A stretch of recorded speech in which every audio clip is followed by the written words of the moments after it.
किससे हुई? सिस्टम से तो हम कर सकते हैं ना।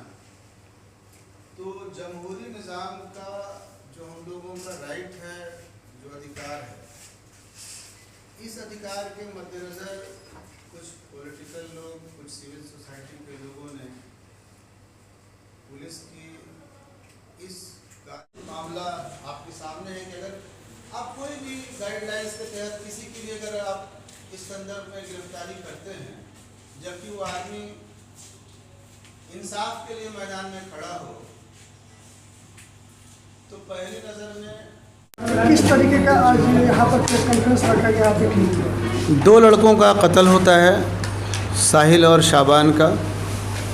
कातिल को पकड़ने के लिए कुछ लोग एहतजाज करते हैं, मुज़ाहरा करते हैं, प्रोटेस्ट करते हैं, आवाज़ उठाते हैं। पुलिस इंतज़ामिया जो है कातिल को पकड़ने की बजाय जो इंसाफ के तलबगार लोग हैं, जो इंसाफ मांग रहे लोग हैं, उनको गिरफ़्तार कर लेते हैं। यही पूरा मामला है। और कहीं ना कहीं इस तरह का जो मामला है, हम लोग शदीद मज़म्मत करते हैं, हम लोग निंदा करते हैं, कंडेम करते हैं इस कार्रवाई की। और ये हमारी मांग है कि जल्द से जल्द जो गिरफ़्तारी नेमत खान आज़ाद की हुई है, इसको रिलीज़ किया जाए और इसके जगह पर It's 10:58 a.m.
आप उनके खिलाफ कुछ भी नहीं बोल सकते, जबकि हमारे आईन ने, हमारे संविधान ने हमें अपनी मांगों को रखने का मुकम्मल हक दिया है और उसी हक के तहत गुस्सा करने का भी हक दिया है, प्रोटेस्ट करने का भी हक दिया है।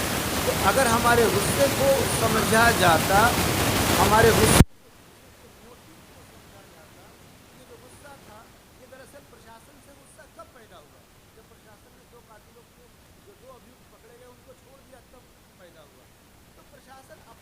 में झांके ना, जो कत्ल करने वाले मुजरिम हैं अनुसंधान कहाँ तक पहुँचे, किसके तरफ तो पुलिस को अपना रवैया साफ करना पड़ेगा ना। लोग गिरफ्तारी भी नहीं किया, 2 दिन में छोड़ दिए।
बताना इसमें तो पूरा वाज़ह तौर पर, तफसीली तौर पर तो डॉक्टर साहब ने आपको एक्सप्लेन कर दिया कि मामलात क्या हैं। मामलात जो भी हों,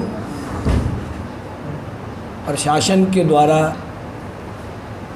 किसी की अगर अरेस्टिंग होती है, अगर कोई आवाज़ उठाता है कत्ल के ख़िलाफ़ या पुलिस के नाकर्दगी जो है, जो फेल्यूरेंस है पुलिस का, अभी तक उन्होंने अभियुक्त को गिरफ़्तार नहीं किया, 2 कत्ल हो जाता है। अगर किसी की गिरफ़्तारी होती भी है जो नेम्ड FIR में है, तो उसको पुलिस छोड़ देती है। वहाँ से शक की बुनियाद होती है और लोगों के अंदर गुस्सा शुरू होता है। उसमें टारगेटेड करके किसी को भी आप गिरफ़्तार करते हैं, और इसलिए गिरफ़्तार करते हैं कि पुलिस के ख़िलाफ़ या प्रशासन के ख़िलाफ़ किसी तरह की आवाज़ नहीं उठाई जाए, उनके फेल्यूरेंस पर निगाह नहीं डाला जाए। अगर कोई निगाह डालता है तो ये हमारा बुनियादी हक़ है कि पब्लिक उनको जगाने की कोशिश करती है कि आप यहाँ फेल्योर जा रहे हैं, आप ऐसा काम करें, तो उसमें एक बहाना तलाश करके आप उनको गिरफ़्तार करते हैं। ऐसा करने से आपका जो स्टेप है वो ऐसा लगता है कि दमनकारी स्टेप है। आप पब्लिक को नहीं चाहते हैं कि पब्लिक को इंसाफ मिले। अगर इंसाफ के लिए और हक़ के लिए अपनी कोई लड़ाई लड़ता है तो उसको आप सप्रेस करते हैं झूठे और बनावटी केस और मुकदमे में फंसा कर, जैसा कि नेमत खां के साथ किया गया है। तो ये बात पुलिस अपने को नहीं खंगाल रही है, अपने आप को नहीं देख रही है कि हम फेल्योर हैं गिरफ़्तार करने में। अभियुक्त को 2 कत्ल हो जाता है और उस नेम्ड FIR है, उसके बाद आप फेल्योर हैं। फेल्योर होने के बाद अगर पब्लिक आवाज़ उठाती है तो उसको आप दबाने की कोशिश करते हैं और गलत केस की धमकी देने का मतलब है ये तो हो गया आपका तालिबानी ऑर्डर हो गया कि हम जो कर रहे हैं वो करेंगे, आप इस पर आवाज़ नहीं उठाएं। पब्लिक इस पर आवाज़ नहीं उठाए, प्रशासन जो करती है नाजायज़ करती है, जायज़ करती है, पब्लिक करेगी। अगर आप कुछ करेंगे तो हम बोलेंगे कि आप सरकारी काम में बाधा पहुंचा रहे हैं। बाधा पहुंचाना कहाँ हुआ? आपको जगाना हुआ कि आप फेल्योर जा रहे हैं, आप नहीं अरेस्ट कर रहे हैं, आप गिरफ़्तार नहीं कर रहे हैं। तो ये तो आपको जगाना हुआ, आपको ताकीद करना हुआ कि आप उस दिशा में काम करें जिससे अभियुक्त पकड़ा जाए, अभियुक्त को पकड़ें और जिसके साथ जो विक्टिम है उसको इंसाफ मिले। तो यही हमारा कहना है कि ये दमनकारी रवैया छोड़े प्रशासन और पब्लिक को सहूलत पहुंचाने का काम करे, पब्लिक को न्याय देने का काम करे। अगर इस तरह का काम करेगा तो एजुटेशन और भी बड़ा रूप धारण कर सकता है। ये अपना परिचय बताइए। मेरा एसएम फजल हक, मैं बड़हरिया कांग्रेस का प्रत्याशी रह चुका हूं 2010 में। नेताओं ने सभी बातों को सविस्तार रखा है और आप सब लोग पढ़े लिखे लोग हैं और लोकतंत्र में सबकी जवाबदेही होती है, चाहे वो विधायिका हो, कार्यपालिका हो, न्यायपालिका हो, पत्रकारिता हो। सबकी जवाबदेही होती है कि वो लोकतंत्र के रास्ते पर चलें और उसको जो है, मित्रों, हम थोड़ा सा जो है, चूँकि अभी एक बड़ा अजीब माहौल हमारे देश में चल रहा है और ख़ास करके इधर 14 के बाद जो परिस्थितियां आई हैं, और आप लोग अवगत भी होंगे। मैं उसको, कठुआ में क्या हुआ, कठुआ में एक बच्ची मारी गई और बच्ची के हत्यारों को बचाने के लिए तिरंगा झंडा लेके और वह झंडा लेके लोग जुलूस निकाले। ये उत्तर प्रदेश में सेंगर जो विधायक है, पूरे परिवार को, उसके बाप को मारा, उसके सबको जो किया और सबको जो है, ये चिन्मयानंद स्वामी के खिलाफ जो लड़की ने आरोप लगाया उसको भी जेल भेजा, उसके साथियों को भी जेल भेजा। अमिताभ चौधरी, ये क्या नाम है, अमिताभ, ये IAS हैं उत्तर प्रदेश के, उनका नाम ना, उन्होंने ये योगी के खिलाफ कुछ बोल दिया, उनको अरेस्ट करने की बात चल रही है। कफील अहमद जो डॉक्टर जिन्होंने कोरोना में बहुत काम किया था, उनके खिलाफ जो है अभी निलंबन की कार्रवाई, अभी पढ़ा मैं अखबार में थी, ये निलंबन को रोकने के लिए कोर्ट ने आदेश किया है। तो ये सब कुछ हमारे यहाँ जो चल रहा है, ये बड़ा अजीब ये मामला है और ये ऐसा नहीं है कि एक ही एक सीमान की घटना हो गई है, एक दूसरे से लिंकअप है और ये कंप्लीट ये लोकतांत्रिक मूल्यों के खिलाफ है। आप लोग पढ़े लिखे हैं, वियतनाम युद्ध के खिलाफ, जो वियतनाम में अमेरिका चुनाव लड़ रहा था, ये युद्ध लड़ रहा था, उसके खिलाफ 5 लाख अमेरिकियों ने अमेरिका में ये जुलूस निकाला, सबसे बड़ी रैली हुई। कहाँ 5 लाख लोगों पर अमेरिका ने कार्रवाई की। ये बाइडेन, अभी जो तालिबान का जो मामला है, बाइडेन के खिलाफ अमेरिका में जो है ये वहाँ की जनता कर रही है, कहाँ किसी को गिरफ्तार किया जी। तो कहने का मतलब ये है मित्रों कि आज जो परिस्थिति है और ये जो मामला है, इसलिए नहीं है कि ये, इसलिए कि लोगों को चिन्हित करके, क्योंकि मैं उस लड़के को कुछ दिन पहले से जानता हूँ और हमें लगता है कि वो जो CCA NRC का जो आंदोलन चल रहा था उसमें उसकी मुख्य भूमिका थी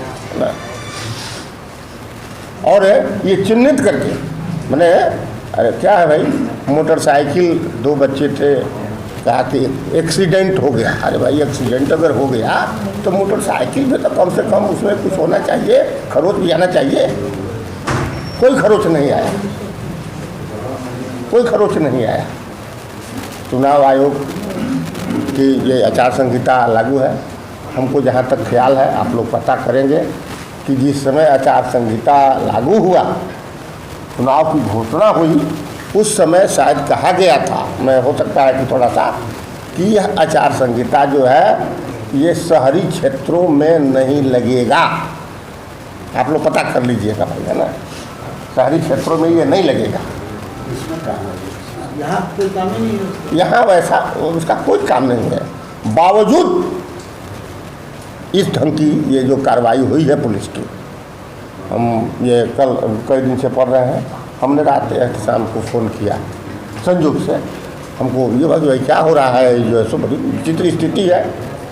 इन्होंने कहा कि भाई हम जो है सो चाहते हैं कि इसके तुम्हें प्रेस कॉन्फ्रेंस किया जाए। मैंने कहा कि मैं ज़रूर आऊँगा ना, और इस मुद्दे पर जो है एक मजबूत आंदोलन, ये केवल प्रेस कॉन्फ्रेंस तो एक अथी है कि भाई हम लोगों को बतावें, लोगों को जागृत करें, लेकिन इसके लिए हम एक मजबूत आंदोलन करें, इसकी ज़रूरत है।